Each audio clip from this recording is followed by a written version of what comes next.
നബി വഫാത്തായി എന്നറിയുന്നതോടുകൂടെ ഇനി എനിക്ക് മദീന വേണ്ടെന്ന് പറഞ്ഞ് ഓടിപ്പോയ ബിലാലിനെ പോലെ സിറിയയിൽ പോയി താമസിച്ചു ബിലാൽ.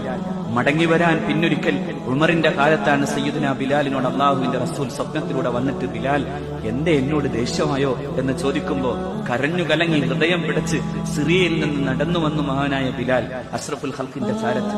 അപ്പോഴാണ് സഹാബാക്കൾ ഒന്ന് ആ ബാങ്കുലി കേൾക്കാൻ ആഗ്രഹമുണ്ടെന്ന് പറയുമ്പോ രണ്ട് കുഞ്ഞുമക്കൾ അഷ്റഫുൽ ഖൽഖിന്റെ പേരക്കിടാങ്ങളായി സയ്യിദുനാ ഹസനും ഹുസൈനും ചോദിക്കുമ്പോ ആ പരിശുദ്ധമായ ബാങ്കലി ഒരിക്കൽ കൂടി മദീനയിൽ മുഴങ്ങി.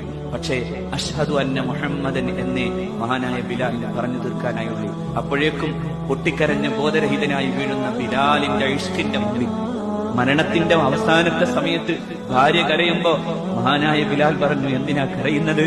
നാളെ ഞാൻ എന്റെ മുഹമ്മദിനെയും അവിടുത്തെ പരിശുദ്ധരായ അനുയായികളെയും കാണാൻ പോകാണ് എന്ന് പറഞ്ഞ സയ്യിദുനാ ബിലാൽ